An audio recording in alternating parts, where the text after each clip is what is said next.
चलिए साथी, तो पिछली क्लास में हमने प्लेन का जनरल इक्वेशन डिराइव कर लिया था और ये भी हमने देखा था कि प्लेन को जैसे हम लाइन को डिफाइन करते हैं कि ये पॉइंट के मूवमेंट से बनती है। पॉइंट किसी फिक्स ग्रेडियंट स्लोप के अलोंग चले तो लाइन बन जाता है। वैसे ही प्लेन को कैसे डिफाइन किया था, अगर लाइन के किसी भी एंड को पकड़ के रोटेट कर दिया जाए तो स्पेस में जो भी पिक्चर दिखेगा that will be plane. So plane is combination of infinitely many straight lines.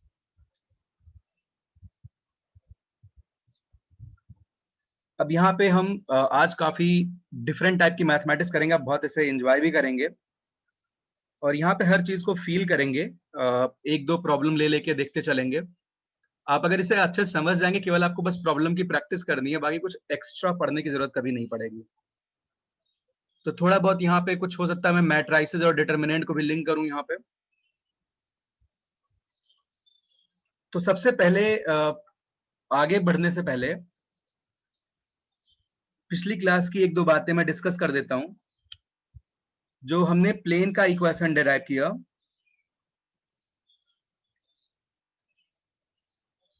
मैं सपोज ये आपके पास कोई एक प्लेन है और वो इक्वेशन जो हमने डिराइव किया था वो था ax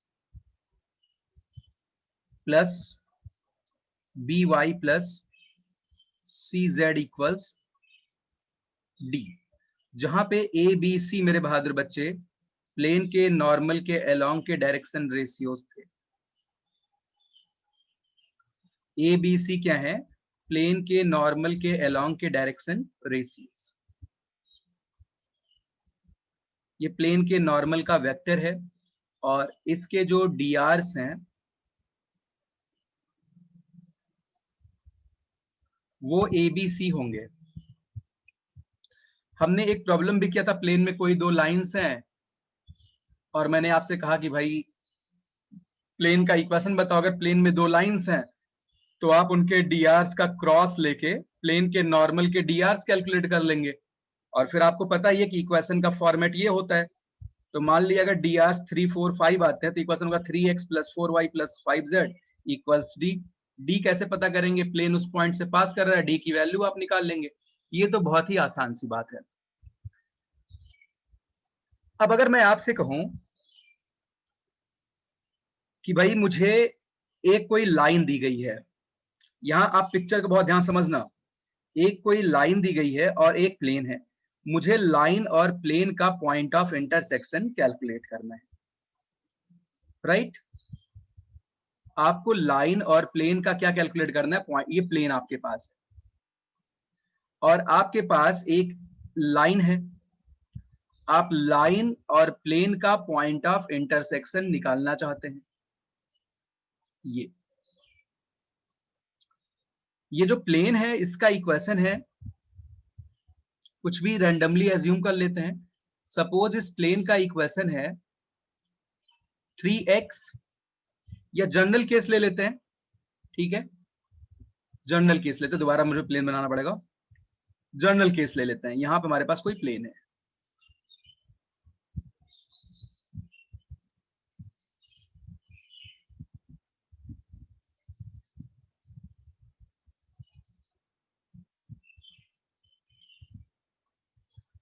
चलिए, सारी बातें हम यहाँ पे जनरल स्टेटमेंट के लिए करेंगे। जो प्लेन का इक्वेशन है वो है ax plus by plus cz equals d, और जो लाइन है, लाइन का इक्वेशन है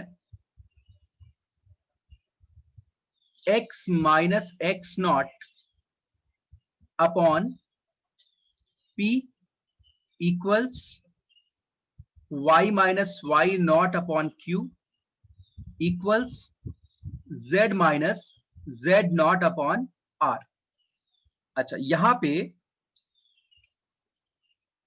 हमसे दो तीन प्रॉब्लम पूछे जा सकते हैं।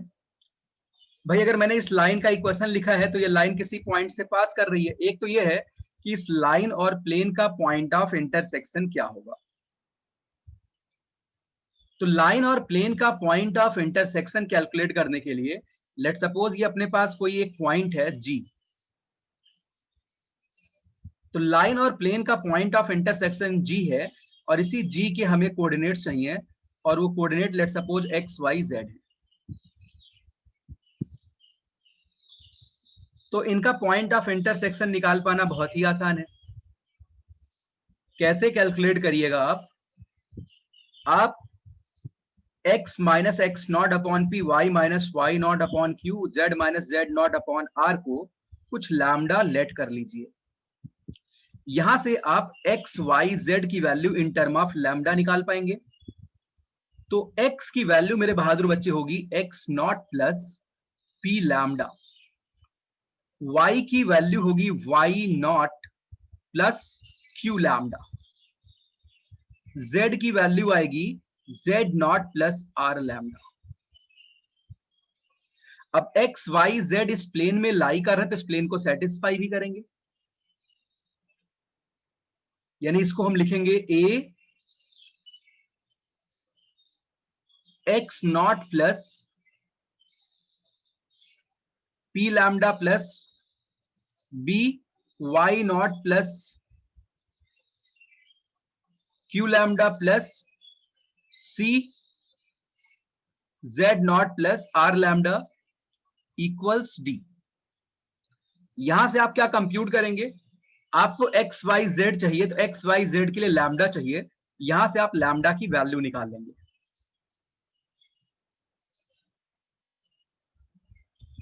यहां से आपको किसकी वैल्यू निकालनी है, लैम्डा की वैल्यू। तो जो लैम्डा आप कंप्यूट करेंगे, लैम्डा की वैल्यू आएगी d minus a x naught b y naught c z naught. A x naught b y naught c z naught actually है क्या, ये प्लेन के जो नॉर्मल्स के डीआरस हैं और जो पोजीशन वेक्टर है जिस पॉइंट से लाइन पास कर रही है उसका डॉट प्रोडक्ट।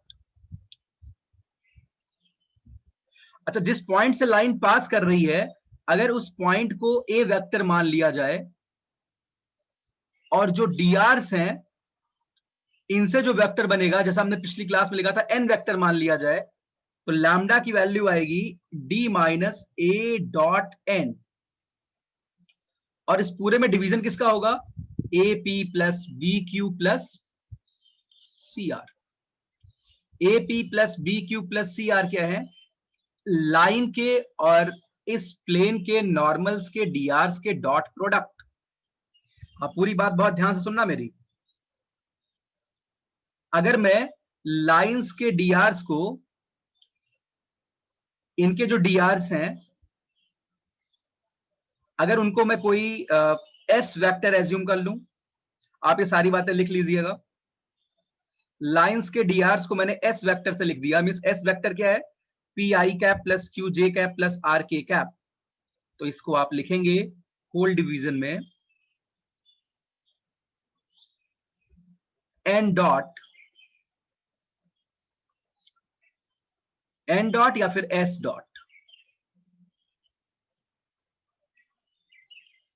Dot N. चलिए, अब हमें क्या जी का पोजीशन वेक्टर कैलकुलेट करना था, तो जी का पोजीशन वेक्टर सिंपली क्या था, ओजी वेक्टर, और वो था क्या, x i cap plus y j cap plus z k cap.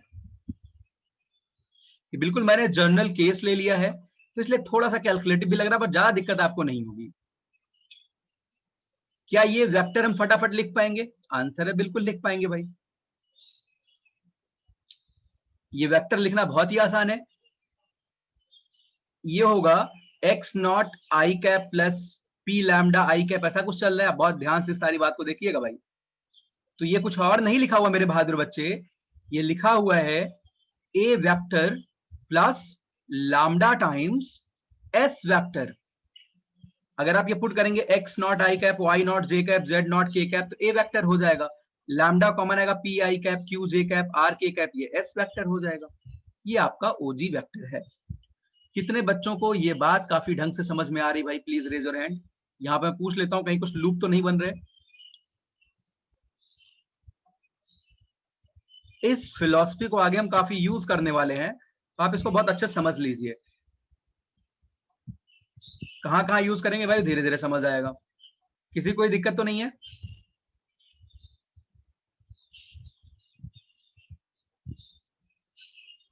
देखो लास्ट का मैं रिपीट कर देता हूं, जिया ध्यान से सुनना। जो ओजी वेक्टर है, ये x i cap plus y j cap plus z k cap था। अगर एक्स वाई जेड की वैल्यूज हम पुट कर देंगे, तो एक्स आई कैप का मतलब है x not plus p lambda i cap, y j cap का मतलब y not plus q lambda j cap, z k cap का मतलब z naught plus r lambda k cap. ये वैल्यूज आप put कर दीजिए, यानी यहां से आएगा x not i cap plus y not j cap plus z not k cap, और इसकी वैल्यू क्या थी? ए वेक्टर के इक्वल थी। ठीक है, चलिए अच्छी बात समझ आ गया। तो अब क्या करेंगे हम, यहां पे लैम्डा की वैल्यू पुट करके आगे बढ़ चलेंगे, यहीं से हमारा काम हो जाएगा। यानी फाइनली जो मेरा ओजी वेक्टर आएगा,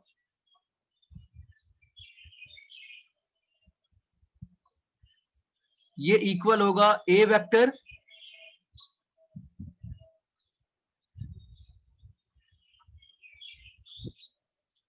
प्लस लैम्डा की वैल्यू आपको पता है d minus a dot N upon s dot n, d minus a dot N upon s dot N,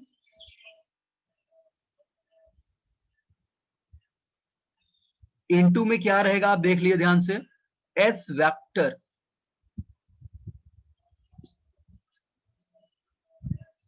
ये आपका फाइनल आंसर हो गया। ये प्लेन और लाइन के पॉइंट ऑफ इंटरसेक्शन के कोऑर्डिनेट है।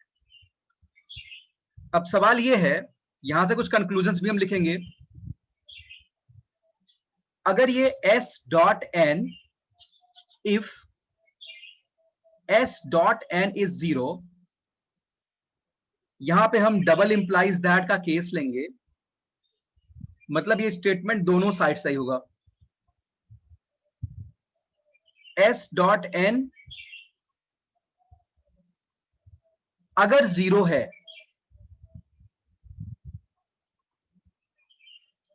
तो ओजी वेक्टर कभी आपका डेफिनेट नहीं आएगा, क्योंकि आप डिनोमिनेटर 0 कर रहे हैं। अच्छा, ये 0 कब होगा? एस डॉट एन, क्या एस क्या था, एन क्या था? एन प्लेन के नॉर्मल का वेक्टर था, और एस लाइन के डीआरस थे। यानी दोनों का डॉट 0 होने का मतलब यह है कि लाइन जो भी है वो प्लेन के पैरेलल हो गई थी, तभी ऐसा हो सकता है। आप ध्यान देना कि थोड़ी हेल्प करता हूं। ये आपके पास कोई एक प्लेन है, या इसको हटा के कुछ और ड्रॉ करते हैं यहां से। ये आपके पास सपोज कोई प्लेन है, और जो लाइन है वो इस प्लेन के पैरेलल अगर हो जाए, तो लाइन का प्लेन के पैरेलल होने का मतलब, जो लाइन के नॉर्मल्स का डीआर था, उसका अगर प्लेन के डीआरस के साथ डॉट लिया जाए, तो भाई कोई डाउट ही नहीं कि डॉट क्या होगा? 0। यानी इसका मतलब लाइन और प्लेन क्या थे? पैरेलल थे। तो लाइन और प्लेन से मिलके कोई सॉल्यूशन नहीं मिला, मींस वो जो सिस्टम ऑफ इक्वेशन था वो इनकंसिस्टेंट हो गया। यहां क्या होगा? S dot n equals 0 double implies that no solution exist.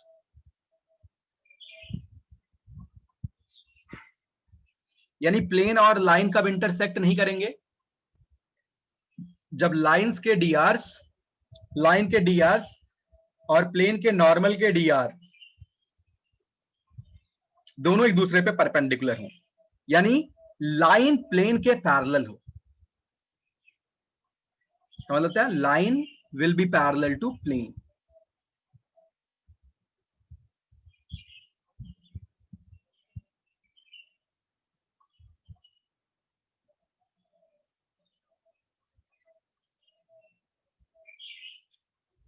Line will be parallel to plane.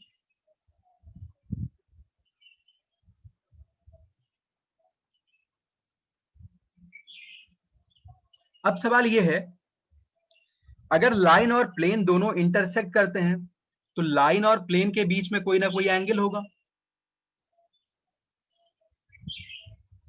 मेरी बात समझ रहे हैं? अगर लाइन और प्लेन दोनों इंटरसेक्ट करते हैं तो उनके बीच में कोई ना कोई एंगल होगा। तो यहां पे एक और सब हेडिंग आप लिखिए, angle between line and plane. बहुत ज्यादा इंपॉर्टेंट टॉपिक है, एनसीईआरटी वगैरह अलग से चैप्टर ही दिया हुआ है शायद, I think.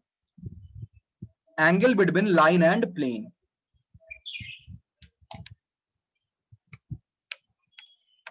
Angle between line and plane.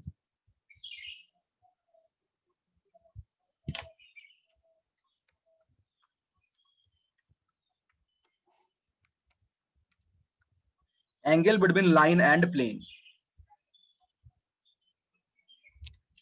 अब एंगल लाइन और प्लेन के बीच में कैसे निकाला जाए? आप मेरे साथ साथ यहां काम करते रहिएगा। चलिए हम नेक्स्ट पेज पे चलते हैं। आपके पास एक सपोज प्लेन है, ये आपके पास में यहां एक प्लेन बना देता हूं।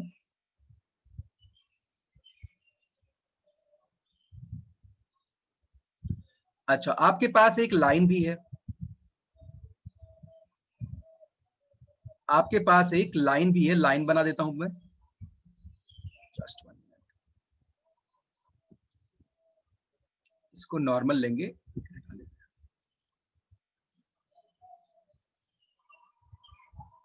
ये एक लाइन है। अब बहुत ध्यान से पिक्चर को समझना, ये एक लाइन है और जो प्लेन है उसका इक्वेशन लिख लेते हैं, जनरल इक्वेशन ऑफ प्लेन।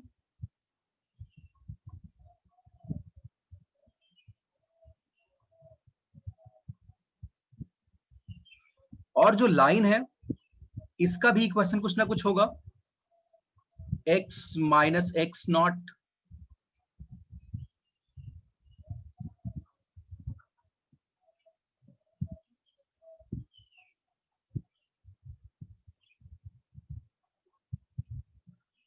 अब प्लेन और लाइन के बीच में एंगल कैलकुलेट करना है, तो इसके लिए आप एक काम करिए, प्लेन का नॉर्मल वेक्टर पहले आप बना लीजिए। ये वेक्टर प्लेन के नॉर्मल वेक्टर है के बराबर है। अब आपको लाइन और प्लेन के बीच में एंगल चाहिए। वैसे आपका जो एक्चुअल एंगल हो कौन सा है वो यहां मैं शो करने की कोशिश करता हूं। अब बहुत ध्यान से देखिएगा, मैं इस पॉइंट को अगर इससे ऐसे मीट कर रहा हूं, जो मैंने नॉर्मल वेक्टर किसी पॉइंट से लिया, नॉर्मल वेक्टर है, तो प्लेन और लाइन के बीच का जो एंगल है बेसिकली ये वाला एंगल है।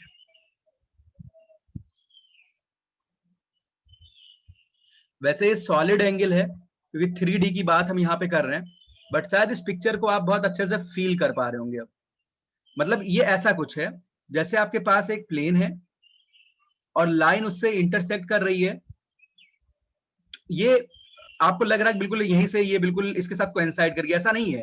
ये प्लेन था, लाइन इससे किसी पॉइंट पे मीट कर रही है, तो जब आप इस पॉइंट को ऐसे पैरेलली आगे बढ़ा देंगे इस तरीके से, तो यही एंगल आपका होगा line of intersection of plane and angle of intersection of plane and line, यानी ये वाला एंगल। ये आपको कैलकुलेट करना है। कितने बच्चों को ये पिक्चर समझ आ रहा है जो मैंने यहां बना रखा है कि भाई एक्चुअल एंगल यही है जो हमें कैलकुलेट करना है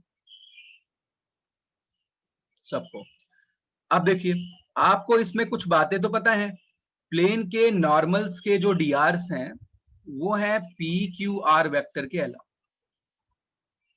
प्लेन के नहीं यार सॉरी, लाइन के डीआरस हैं, और प्लेन के जो नॉर्मल्स के डीआरस हैं वो एबीसी हैं। अगर आप इन दोनों का डॉट प्रोडक्ट लेंगे तो आपको ये एंगल दोनों वेक्टर के बीच का मिल जाएगा, थीटा नॉट, राइट? तो थीटा नॉट कैलकुलेट कर लिया जाए, तो जो थीटा नॉट होगा ये होगा कॉस इनवर्स, क्योंकि कॉस थीटा आप निकालेंगे, पी ए, तो दोनों का डॉट लेके मैग्नीट्यूड से डिवाइड कर रहे हैं, तो सिंपली कितना आएगा, P A plus B Q plus C R, P A plus B Q plus C R, और होल अपॉन में इनका मैग्नीट्यूड। अब यहां पे यार काफी ज्यादा स्पेस लग रहा है, तो मैं एक काम करता हूं, जो हमने पहले एजम्पशन लिया था, ये हमारा कौन सा वेक्टर था, ये आई थिंक हमारा एस वेक्टर था और ये एन वेक्टर था। यहाँ पे मॉड एस मॉड एन लिख देते हैं।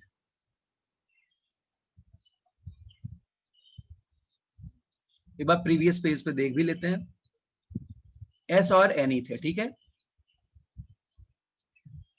तो यानी जो थीटा नॉट हमने कैलकुलेट किया, थीटा नॉट की वैल्यू आ रही है cos inverse S dot N upon magnitude of S magnitude of N. अच्छा, अब थीटा मेरे बहादुर बच्चे कैलकुलेट करना है। थीटा क्या होगा, pi by 2 minus theta naught. Theta naught की वैल्यू तुम्हें पता ही है, pi by 2 minus cos inverse क्या होगा, sine inverse. Sine inverse S dot N upon mod S mod N.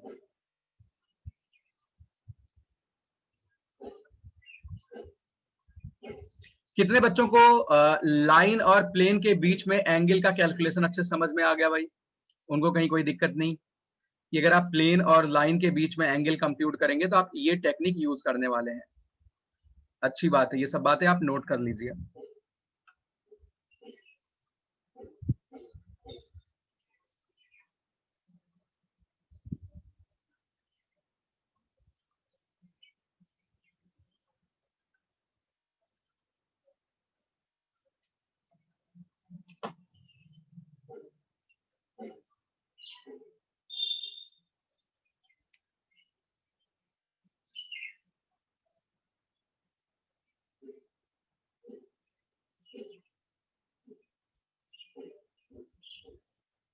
अच्छा, एक बार मैं पिछले पेज पे चलता हूँ, एक बहुत छोटी सी बात और डिस्कस कर लेते हैं। यहाँ पे लगे हाथ।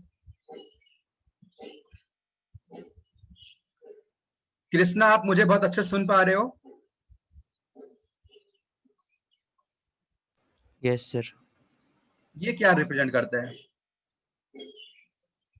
ये कहानी आपने कोऑर्डिनेट ज्योमेट्री में खूब करी है।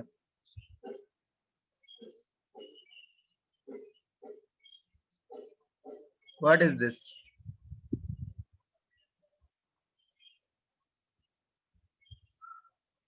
कि भाई क्या है बताओ? ढेर सारे क्वेश्चन मार्क हमने पुट कर दिए। What is lambda?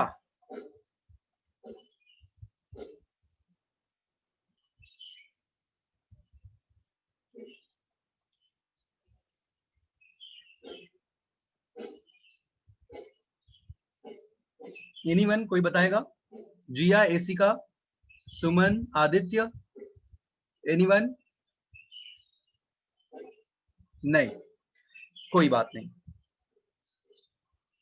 अगर मैं आपसे ये कहूं, आपको पहले याद दिलाता हूं, आप थोड़े से कम रिवीजन में दिख रहे हो मेरे को, और रिवीजन करना बहुत ही इंपॉर्टेंट है किसी भी एग्जाम की तैयारी के लिए भाई। अगर आपके पास ये लाइन हुआ करती थी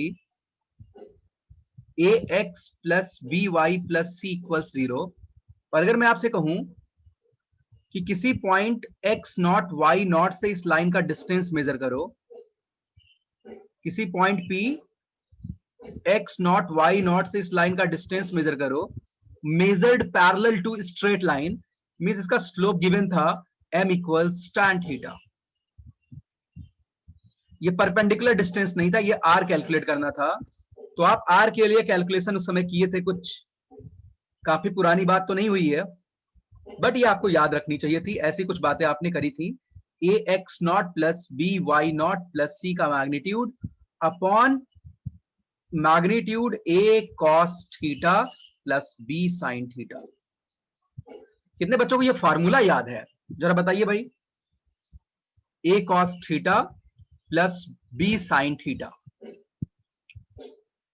वैसे ही जब आपने यहां पे लैम्डा कंप्यूट किया, आप ये मान लीजिए आपके पास जो पॉइंट है, जो ए वेक्टर है, ये ए है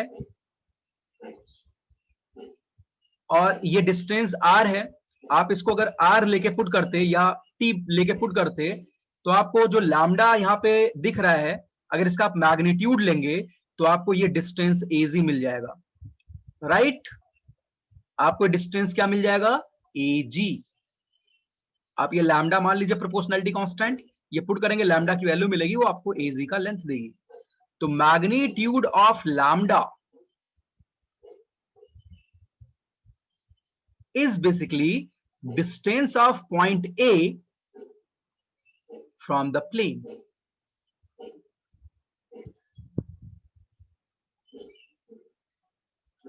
कितने बच्चों को यह बात समझ आ रही भाई?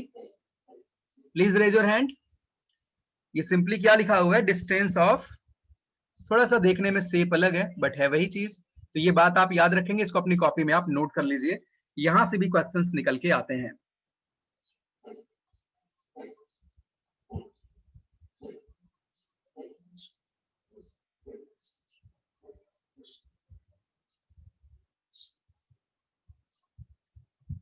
चलिए, तो हमें पिछले पेज पे ये बात करनी थी आपसे। अब धीरे धीरे और भी इंपॉर्टेंट बातें यहां पे होने वाली हैं।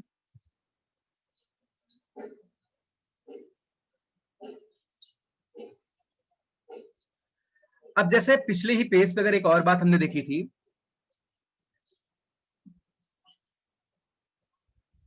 अगर मैं आपसे ये कहूं कि ये मैग्नीट्यूड ऑफ लैम्डा 0 हो गया,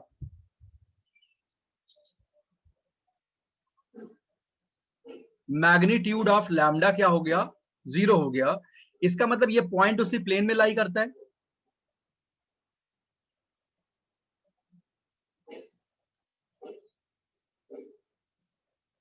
वो पॉइंट उसी प्लेन में लाई करता है, इसका यही मतलब हो गया। अच्छा, ये बताइए,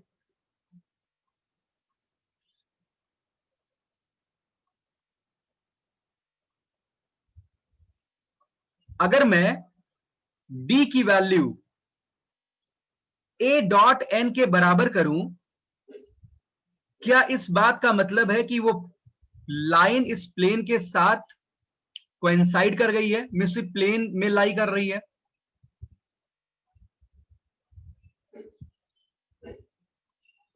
अच्छे से सोच के आंसर करना। अगर d की वैल्यू a डॉट n के बराबर है तो लैम्डा 0 होगा, क्या इसका मतलब यह है कि लाइन उस प्लेन में लाई कर रही है?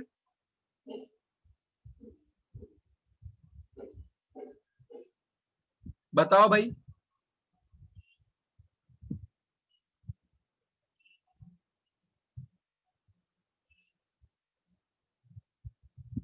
अगर d की वैल्यू a डॉट n के बराबर हो जाए,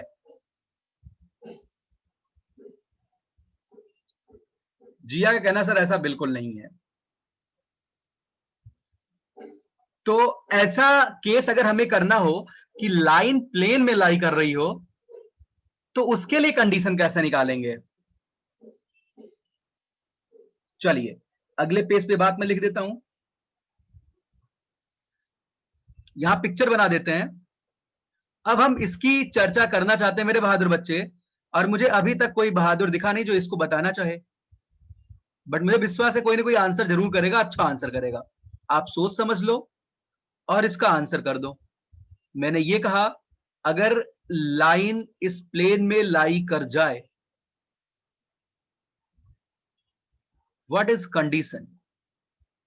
प्लेन तो है आपके पास a x plus b y plus c z equals d, और लाइन भी मेरे बहादुर बच्चे आपके पास है। जल्दी बताओ भाई, इतना वेट वोट मत करवाओ मेरे से।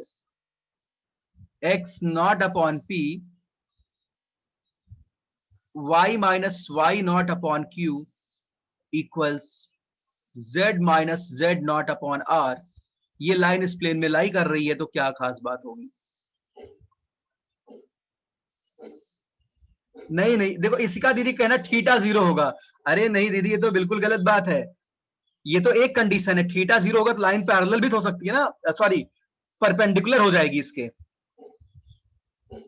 ऐसे।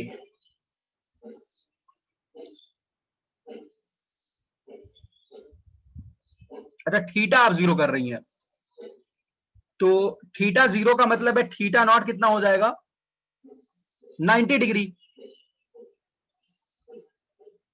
और थीटा नॉट 90 का मतलब क्या है, लाइन पैरेलल हो जाएगी। आपने थीटा को 0 किया है, थीटा 0 का मतलब लाइन और प्लेन पैरेलल होंगे। बताओ भाई, ये कितने लोग ये बात समझ आ रही है कि इसका दीदी यहां पे गलत कर रही है, इनकी बात अभी सही नहीं है?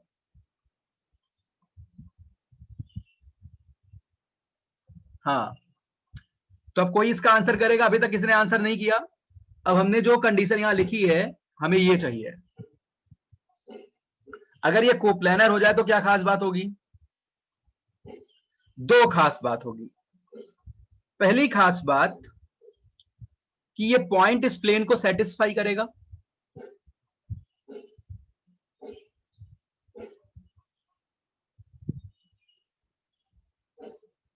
हाँ एग्जैक्टली, अब कृष्णा ने सही बताया।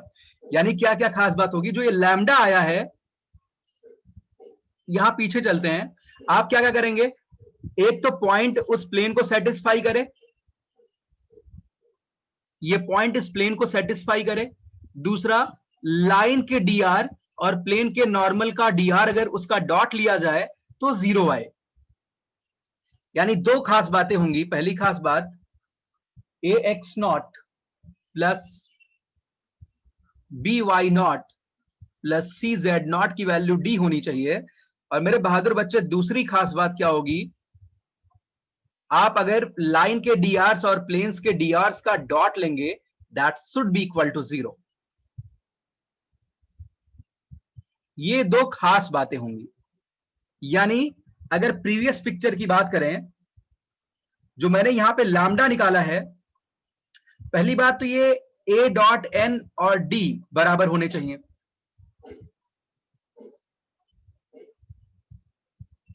मिस लैम्डा 0 होना चाहिए। a डॉट n और d बराबर होने का मतलब ये वाली बात हो गई जो आपने पहली बात लिखी है। और दूसरी बात, s डॉट n भी 0 होना चाहिए। s डॉट n होने का मतलब हमने थीटा को भी 0 कर दिया। तो कौन सी दो बातें आई? पहली बात आई कि a dot n should be 0। और दूसरी बात, मैंने थोड़ा सा गलत लिख दिया, a dot n equals d कर लो, नॉट 0। और दूसरी बात, s डॉट n 0 होना चाहिए। ऐसे केस में नंबर ऑफ सॉल्यूशन कितने आएंगे? इनफाइनाइट।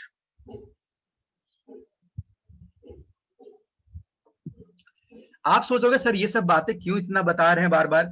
जो आपने मैट्राइसेस में क्रैमर्स रूल पढ़ा था ना, और डिटर्मिनेंट में और मैट्रिक्स में नंबर ऑफ सॉल्यूशन की आपने बात करी थी, उसको अभी मैं फुली यहाँ पे ट्रांसफॉर्म कर दूंगा दोबारा, ताकि आप उस पिक्चर को लिंक कर पाए। जो समय हमने डेल्टा नॉन जीरो था तो आप बोलते थे कि कंसिस्टेंट होगा, डेल्टा 0 हो गया, डेल्टा 1 डेल्टा 2 डेल्टा 3 0 हुए थे तो आपने कहा था इनफाइनाइटली मेनी सॉल्यूशन होंगे। उन बातों को आप ताकि लिंक कर पाए। तो मुझे लगता है इतनी बात तो आपको बहुत ढंग से समझ में आ गई होगी। अच्छा, हम आगे चलते हैं, अगला पिक्चर देखते हैं। अब अगला पिक्चर क्या है? देखो, लाइन, आप जिस रूम में बैठे हो वहां पे जहां भी दो वॉल्स मिल रही हैं, आप एक वॉल को एक प्लेन मान सकते हैं। जहां पे भी दो वॉल्स मिल रही हैं तो वो दो प्लेन का पॉइंट ऑफ इंटरसेक्शन है। दो प्लेन के पॉइंट ऑफ इंटरसेक्शन से एक लाइन मिलता है। मतलब आप किसी भी, आप जिस रूम में बैठे वहां कॉर्नर देखिए, जहां भी दो प्लेन्स मीट कर रहे हैं मेरे बहादुर बच्चे, जहां भी दो प्लेन मीट कर रहे हैं उससे एक लाइन आपको दिख रही होगी।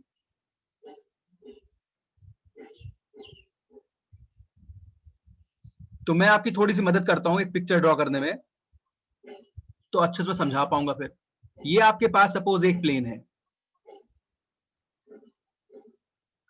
इस प्लेन का नाम रख लेते हैं P1।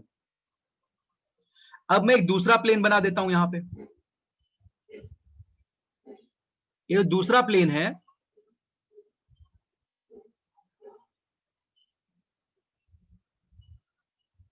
इसका पिक्चर हम कैसे ड्रॉ कर पाएंगे, थोड़ा सा टफ है। एक मिनट रुको, हम 3D का काम थोड़ा उल्टा करते हैं। यहाँ पे हम एक और प्लेन बनाएंगे यहाँ पे कुछ इस तरीके से। ये देखो दो प्लेन यहाँ इंटरसेक्ट कर रहे हैं।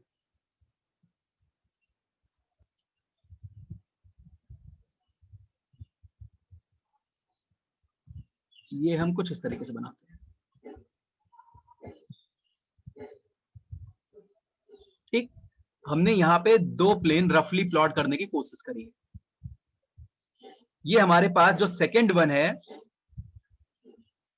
ये तो P1 है, इस प्लेन का नाम P2 है। दो प्लेन के पॉइंट ऑफ इंटरसेक्शन से जो पिक्चर आपको दिख रही है वो एक लाइन की पिक्चर है।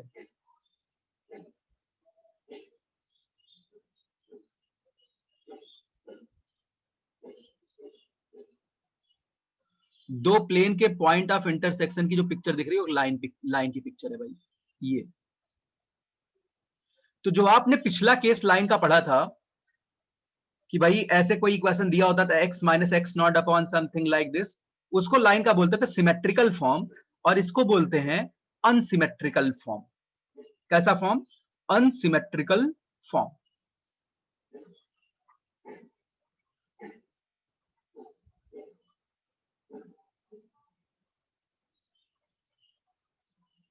अनसिमेट्रिकल फॉर्म ऐसे लाइन को क्यों बोलते हैं? क्योंकि जो पिछली लाइन हुआ करती थी, जो इस फॉर्म में लिखी जाती थी वेक्टर या कार्टेशियन फॉर्म में, उसमें आपको डीआरस वगैरह सीधे पता होते थे, डायरेक्शन रेशियोज वगैरह डायरेक्टली पता होते थे। इसमें ऐसा कुछ नहीं है। तो ऐसी लाइन में डीआरस वगैरह कैसे बताया जाए, उनका शॉर्टकट भी है, लेकिन शॉर्टकट पे आने से पहले थोड़ा सा मेहनत वाला काम कर लेते हैं। यानी अगर आपके सामने किसी ने भी ऐसा 3D में लिख दिया, ऐसा किसी ने भी लिख दिया 2x minus Y minus Z minus 1 equals x plus Y minus 3z minus 2 equals 0, तो इसका मतलब आपने दो प्लेन्स का पॉइंट ऑफ इंटरसेक्शन यहां पे लिखा है। ये क्या लिखा हुआ है? दो प्लेन का पॉइंट ऑफ इंटरसेक्शन। और दो प्लेन का जो पॉइंट ऑफ इंटरसेक्शन होता है क्या होता है? एक लाइन होता है। और ये लाइन का कौन सा फॉर्म है? Unsymmetrical form. अनसिमेट्रिकल फॉर्म क्यों है? क्योंकि इसको देख के आप इसका डायरेक्शन रेशियो ये सब नहीं बता सकते हैं। कितने बच्चों को ये समझ आया अनसिमेट्रिकल फॉर्म कहते किसे हैं? बताओ भाई, कितने साथी लाइन के अनसिमेट्रिकल फॉर्म को समझ पा रहे? अनसिमेट्रिकल फॉर्म कहते क्यों है इसे भाई? क्योंकि इसे देख के आप इसका डीआर वगैरह सीधे नहीं बताते। वो सिमेट्रिकल फॉर्म एक स्टैंडर्ड फॉर्म होता है लाइन का, x minus x not upon a वाला, उस टाइप का फॉर्मेट होता है। अभी हम इस लाइन को सिमेट्रिकल फॉर्म में कन्वर्ट करेंगे कुछ सेकंडों में। ठीक, चलिए। तो अभी हम यहाँ पे काफी लेबर कर रहे हैं, आपको ऐसा नजर आ रहा होगा। ठीक बात है भाई, क्योंकि ये बिल्कुल बेसिक टेक्निक है। अब इस पर थोड़ा सा काम करते हैं। हमें इसको सिमेट्रिकल फॉर्म में कन्वर्ट करना है। किस फॉर्म में कन्वर्ट करना? सिमेट्रिकल फॉर्म में। तो सिमेट्रिकल फॉर्म में कन्वर्जन के लिए मैं यहां पे एक एजम्पशन लूंगा, लेट z इक्वल्स k। हमने भाई, हमें इस पे पॉइंट पता नहीं, हम लाइन पे पॉइंट तो इनफाइनाइटली में नहीं कंसीडर कर सकते हैं। ऐसे पॉइंट अपनी कॉपी में हजारों लिख सकते हैं जो दोनों प्लेन को सेटिस्फाई कर रहे हो, राइट? कैसे लिखेंगे?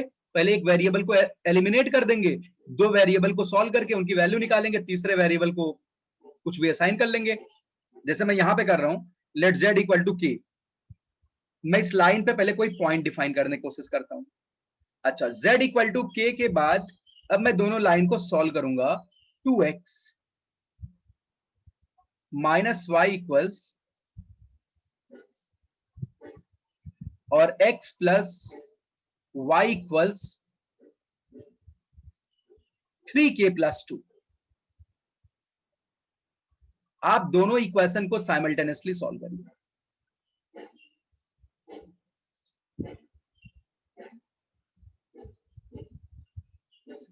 तो अगर आप दोनों को ऐड करते हैं तो 3x की वैल्यू आएगी 4k प्लस 3। तो x की वैल्यू कितनी हो जाएगी? 4k plus 3 upon 3। यानी इसको आप लिख सकते हैं x equals 1 plus 4k/3, right. अच्छा, x हमने निकाल लिया, तो क्या हम y भी निकाल पाएंगे? बिल्कुल निकालेंगे भाई, और बहुत ही कॉन्फिडेंट मोड में निकालेंगे। y कैसे कैलकुलेट किया जाए? आप x की वैल्यू यहां पुट कर दीजिए किसी भी क्वेश्चन में, तो y की वैल्यू होगी k plus 1 minus 2x, k plus 1 minus 2x, यानी k प्लस 1 माइनस 2x का मतलब 1 प्लस,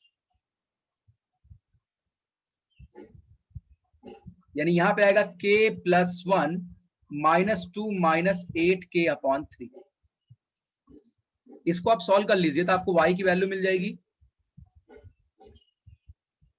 y की वैल्यू आएगी -1 माइनस 5k/3। अब आप ध्यान दीजिए, आपके पास k एक स्केलर है, एक आर्बिट्ररी कांस्टेंट है। आप x y z को इन टर्म ऑफ k लिख लीजिए, तो आप लिखेंगे यहाँ पे x माइनस 1।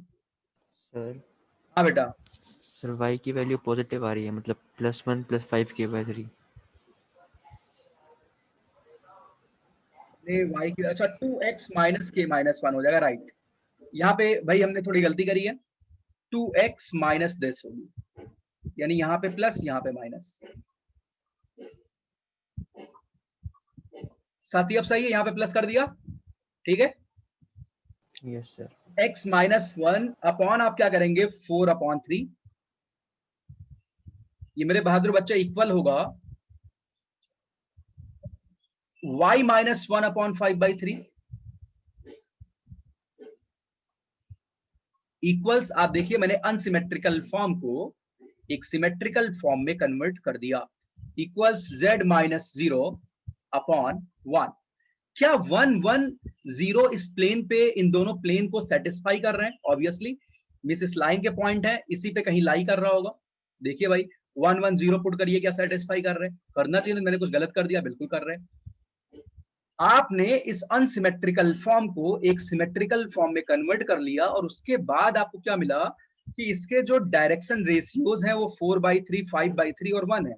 आप ध्यान दीजिए, कई बार ऐसा भी हो सकता है कि जो डायरेक्शन रेशियोज हैं उनमें 3 मल्टीप्लाई कर दिया जाए। अगर यहाँ कोई 3 मल्टीप्लाई कर देगा तो उससे डायरेक्शन रेशियोज पे कोई फर्क नहीं पड़ेगा, 4 5 3 हो जाएंगे, कांस्टेंट कांस्टेंट ही रहेगा। कितने बच्चों को ये बात समझ आ रही है भाई? अगर ऐसा कभी दिखेगा तो समझ जाएंगे कि ये वही डीआर है। एग्जाम में ऐसा कई बार लिख दिया जाता है।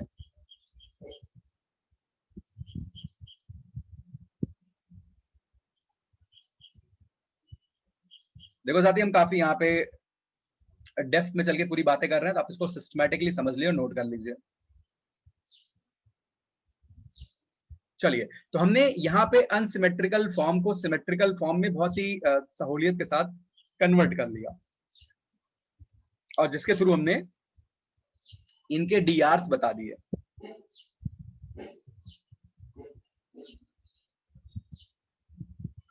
अच्छा, एग्जाम में कई बार क्या होता है, एलिमिनेशन बहुत काम आता है, ऑप्शंस का एलिमिनेशन जो भी है। ऑप्शंस का एलिमिनेशन करना आसान है या नहीं, उसकी चर्चा मैं करने वाला हूं। अगर मेरे पास दो प्लेन है, जैसा यहां दिया गया प्लेन 1 एंड प्लेन 2, उनके पॉइंट ऑफ इंटरसेक्शन से कोई लाइन जा रही है, तो उस लाइन का डीआर आप तुरंत बता सकते हैं।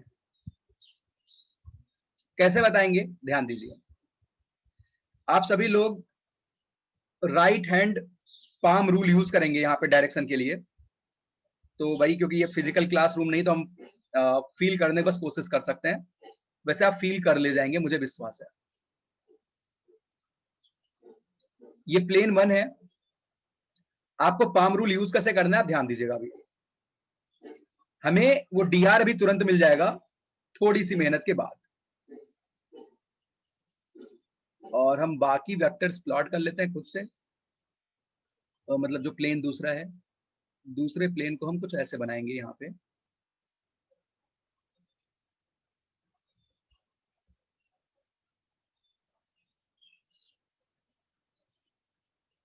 ये प्लेन बनाने की कोशिश करते हैं और ये कुछ ऐसे पास कर रहे हैं,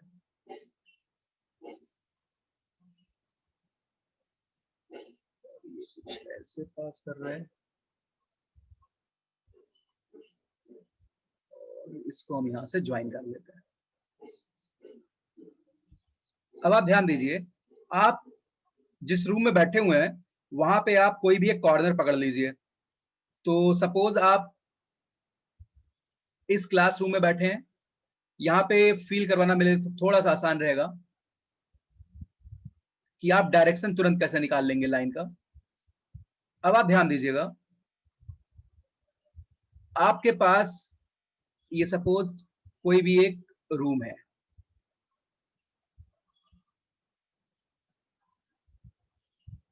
ठीक, ये आपका एक्स एक्सिस है, ये आपका वाई एक्सिस है, ये आपका जेड एक्सिस। अच्छा, अब यहां पे सबसे मजेदार बात क्या है, ये आपका एक्स जेड प्लेन है, ये आपका वाई जेड प्लेन है, और ये आपका जेड एक्सिस है, लाइन ऑफ इंटरसेक्शन है दोनों प्लेन का, राइट। अच्छा, इस प्लेन का अगर नॉर्मल देखें तो इस प्लेन का नॉर्मल इधर होगा, किसके अलोंग होगा, वाई एक्सिस के, यानी जे के अलोंग होगा। इस प्लेन का नॉर्मल इधर आएगा, किसके अलोंग होगा, एक्स के अलोंग होगा। आप जे के अलोंग राइट हैंड की फिंगर्स को रखिए, स्टार्ट करिए सभी लोग, राइट हैंड की फिंगर्स को रखिए जे के अलोंग, और इधर आप क्या रखेंगे, अपना पाम दूसरे वेक्टर के अलोंग। तो फर्स्ट क्रॉस सेकंड आपको थर्ड वेक्टर का डायरेक्शन देगा। मींस दोनों प्लेन के नॉर्मल्स के डीआरस का जो क्रॉस प्रोडक्ट है वो लाइन का डीआर होता है, या लाइन के डीआर के पैरेलल कोई वेक्टर होता है। कितने बच्चे इस बात को फील कर पा रहे हैं, प्लीज रेज योर हैंड। दोनों प्लेन के नॉर्मल्स के डीआरस का जो क्रॉस है उस लाइन के पैरेलल या उस लाइन के अलोंग एक वेक्टर देता है। कितने बच्चे इस बात को समझ पा रहे हैं। आप फर्स्ट वेक्टर के अलोंग फिंगर्स को रखें और सेकंड के अलोंग पाम को रखें, जो राइट हैंड का थंब है that will give you direction of line of intersection of planes. Okay, तो अगर मैं पिछले केस की बात करूं मेरे बहादुर साथी, मेरे पास एक प्लेन यहां पे पता था, इसी लाइन का डीआर हमें पता करना है। ओके, इसी लाइन का डीआर मेरे बहादुर बच्चे हमें पता करना है। ये डीआर पता करने के लिए हमने थोड़ी सी मेहनत करी। हमें इस प्लेन का इक्वेशन पता है 2x minus Y minus Z minus 1 equals 0।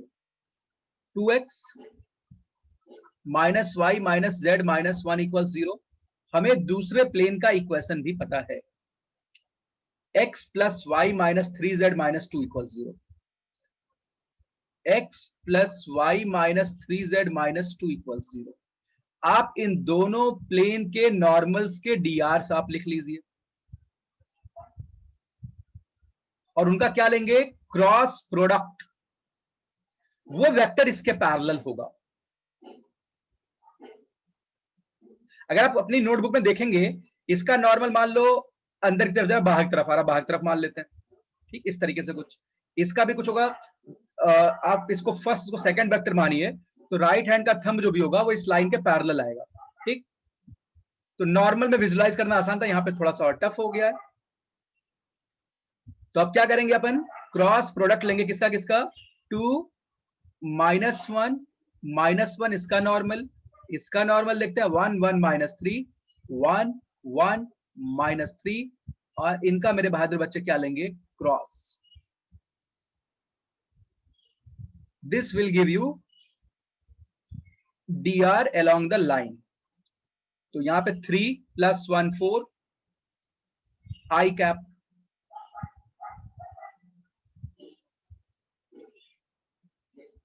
Plus 5 जे कैप प्लस 3 के कैप। मीन्स डीआर के अलाउंग आपको वेक्टर क्या मिल गया, 4 5 3। और आप दुखी हो गए बोले अभी तो गुरुजी आपने ये निकाला था और आ गया 453। कितने बच्चे कहते हो तो सेम था, आपने थोड़ी देर पहले डिस्कस तो कर दिया था। बताओ भाई कितने साथी इस बात को समझ रहे हैं? तो कई बार एग्जाम में ये जो टेक्निक है बहुत काम आती है। आप इसके जरिए ऑप्शंस को एलिमिनेट कर सकते हैं। भाई अगर डीआर ही मैच नहीं किया तो आगे बढ़ने की जरूरत क्या है? अच्छा, पॉइंट कैसे ऑप्शन सेटिस्फाई करवाएंगे? अच्छा, ऑप्शन एलिमिनेशन क्या बहुत अच्छी टेक्निक है? नहीं, मैं ऐसा प्रमोट नहीं कर रहा हूं, बट भाई आज के एग्जाम का ये तो ड्रॉबैक भी है एक हिसाब से, और बच्चों के लिए फायदा भी है कि भाई जो पॉइंट होगा वो तो आप पुट करके देख लेंगे दोनों प्लेन को सेटिस्फाई कर रहा है कि नहीं कर रहा है। तो ज्यादातर जो डिसिमिलरिटीज आती हैं वो डीआरस में आती हैं। पॉइंट तो सारे बच्चे सेटिस्फाई करवा लेंगे कि भाई दोनों प्लेन को सेटिस्फाई करने चाहिए जो ऑप्शंस में लिखे गए हैं।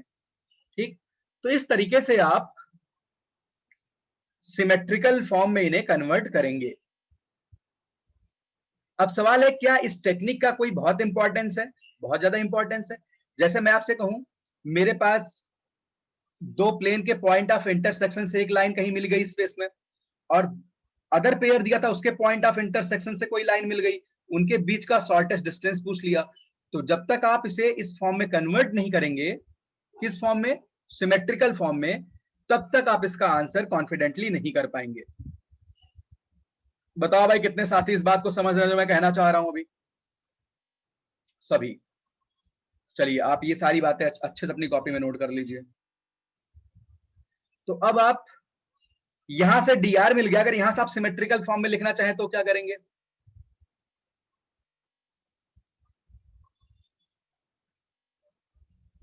आपके पास बहुत सारे चारे हैं, डीआर तो मिल ही गया है, आप सिंपली जेड की कोई वैल्यू असाइन कर लीजिए। Let suppose Z equal 0। भाई आप लाइन को इनफाइनाइटली मेनी तरीके से रिप्रेजेंट कर सकते हैं ना, जिस फिक्स पॉइंट से पास कर रही हो तो फिक्स है ही नहीं है, तो मैंने जेड को 0 असाइन कर दिया।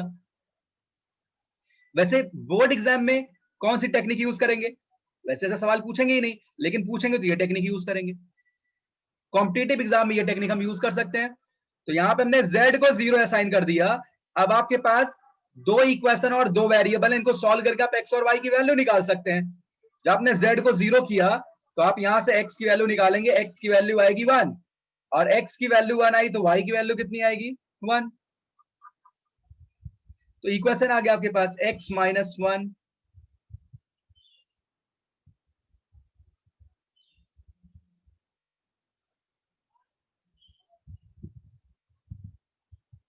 तो इस फॉर्मेट में यूनिकनेस आपको नहीं दिखेगी, ये कैंडिडेट की चॉइस पे डिपेंड करता है कि उसने डीआर को कैसे ले रखा है, डीआर को कैसे ले रखा है या फिर किस पॉइंट से पास करवा रहा है। तो कई बार आपके आंसर्स वेरी करेंगे, उसको देख के आप परेशान नहीं होंगे। ठीक है,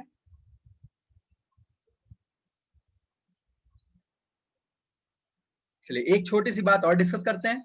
आप भाई प्लेन वगैरह की पैरेलल में प्रैक्टिस करते रहिए। वैसे हम 10-11 तारीख को मिलेंगे, तो तब तक लगभग ऑलमोस्ट हम सिलेबस कर लेंगे, तो बहुत सारी क्विज के थ्रू हम प्रैक्टिस करेंगे रेगुलर डीपीपीज वगैरह का, वो पूरा सीक्वेंस स्टार्ट कर लेंगे।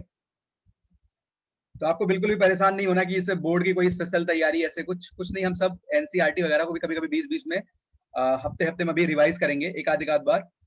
हमारा काफी अच्छा रिवीजन हो जाएगा, उसके लिए बिल्कुल आप टेंशन फ्री रहिए। और हम बहुत सारी क्विजेस करेंगे, छोटे छोटे क्विज करेंगे, बहुत सारी डीपीपीज का डिस्कशन करेंगे, उससे बहुत फायदा मिलेगा। ठीक है, तो बिल्कुल हम शेड्यूल बना लेंगे। तब तक आपका ये 3D वाला सेक्शन कंप्लीट भी हो जाएगा, इसमें कोई बहुत ज्यादा कुछ अभी बचा नहीं है। अब चलिए एक और बात देखते हैं। आप सभी लोग एक हेडिंग लिख लीजिए, angle between two planes. Angle between two planes.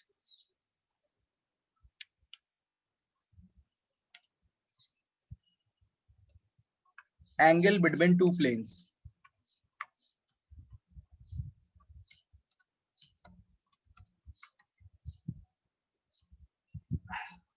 तो भाई दो प्लेन के बीच में एंगल देखते हैं। एक रफ पिक्चर फिर से बना लेते हैं। दो प्लेन के बीच में एंगल के लिए हमें थोड़ी सी ज्यादा मेहनत करनी होगी समझने में। एक बार इसका पिक्चर समझ आ गया, ज्यादा दिक्कत फिर नहीं होगी। ये अपने पास सपोज प्लेन 1 है,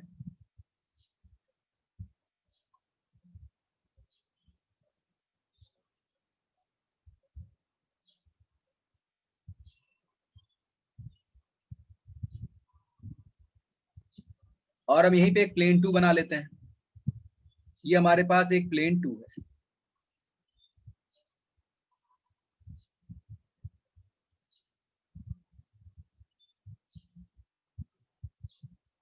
ये हमारे पास प्लेन 2 है। हमें दो प्लेन के बीच में एंगल कैलकुलेट करना है।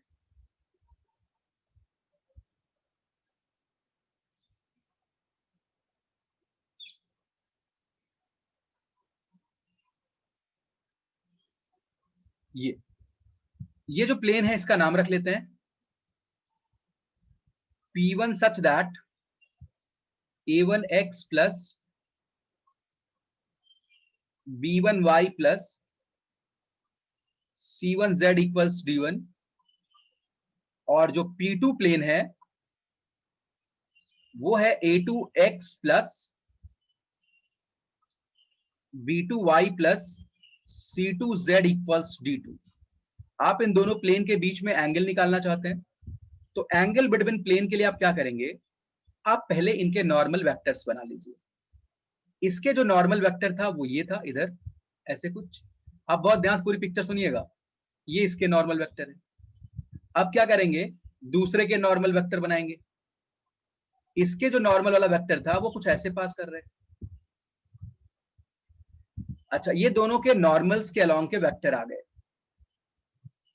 जो फर्स्ट वन का नॉर्मल था उसके अलोंग वाले वेक्टर्स लिख लेते हैं, A1 B1 C1, और सेकंड के नॉर्मल जो वेक्टर है उसका लिख लेते हैं कंपोनेंट A2 B2 C2।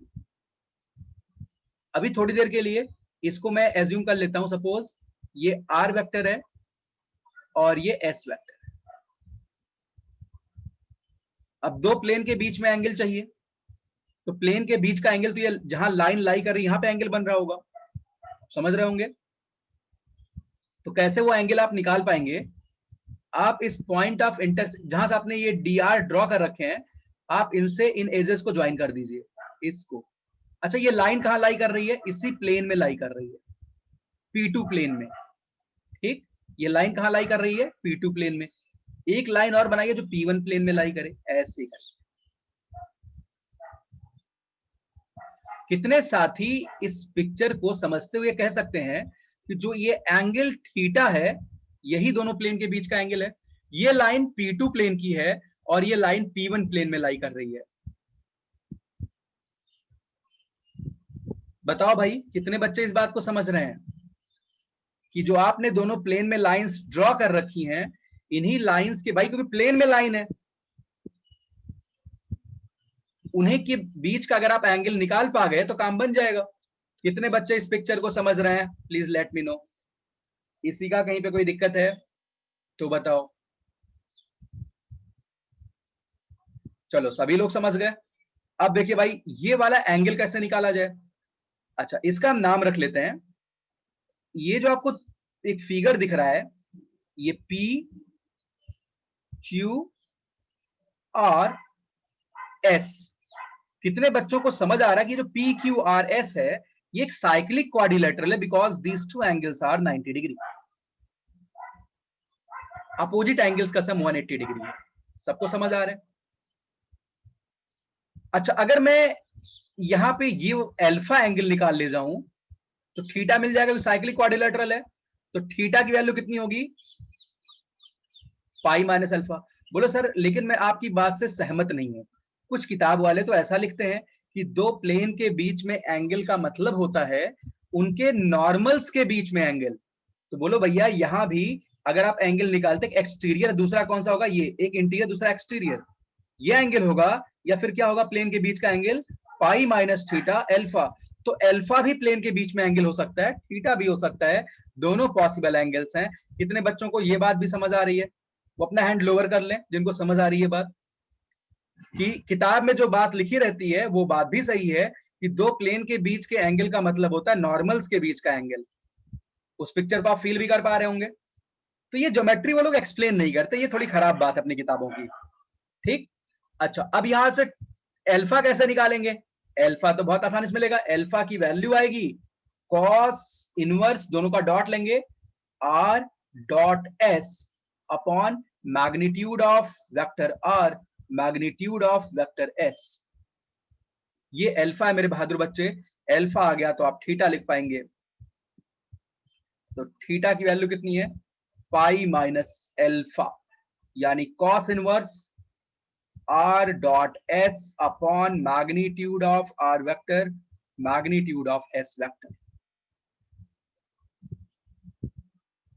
ठीक, कितने साथी पूरी बात समझ गए भाई?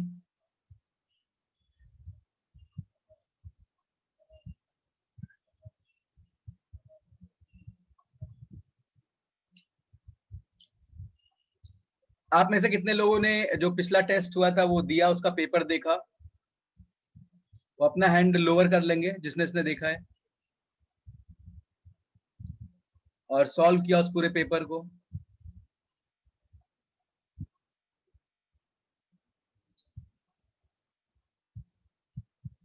आपका कोई पेपर हुआ था पिछले वीक में? जिया कोई पेपर हुआ था?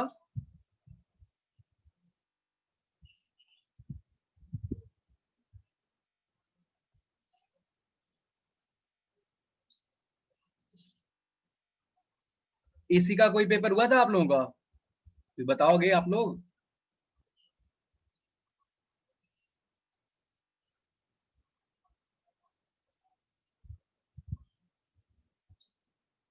अच्छा चलो, कितने लोगों को पता है पेपर हुआ था कोई ऐसा पिछले वीक में?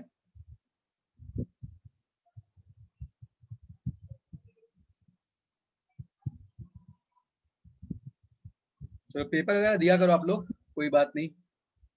चलिए,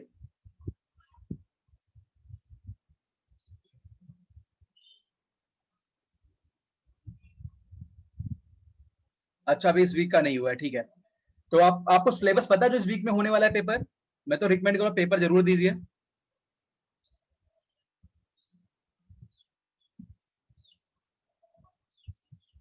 हाँ, कंप्लीट कैलकुलस है, तो आप अच्छे से रिवाइज करेंगे, ठीक है। चलो एक इंटरटेनमेंट टाइप का प्रॉब्लम करते हैं, कैलकुलस का प्रॉब्लम कोई करता है, ठीक है। चलिए भाई, असली आप 3D की प्रैक्टिस करनी शुरू कर दीजिए किसी भी बुक से, जो भी आपके पास अभी है।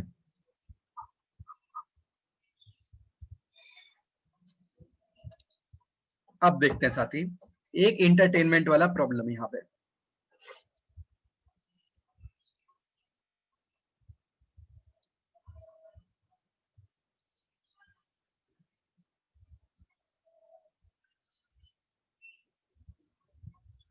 प्रॉब्लम ये है, मेरे पास एक फंक्शन है,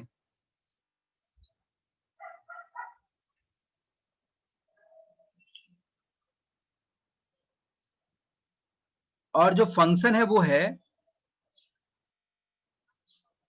tan ऑफ cot x का square minus 5 tan of cot x plus 4। ये भाई इंटरटेनमेंट वाला प्रॉब्लम है, अपॉन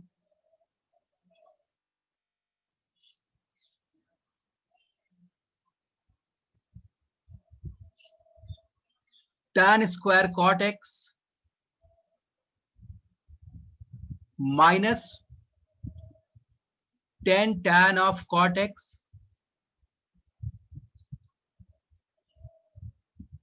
इसका हमें रेंज बताना है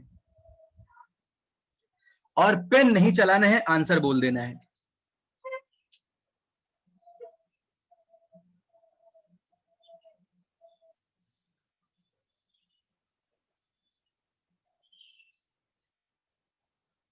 कोई बता सकता है?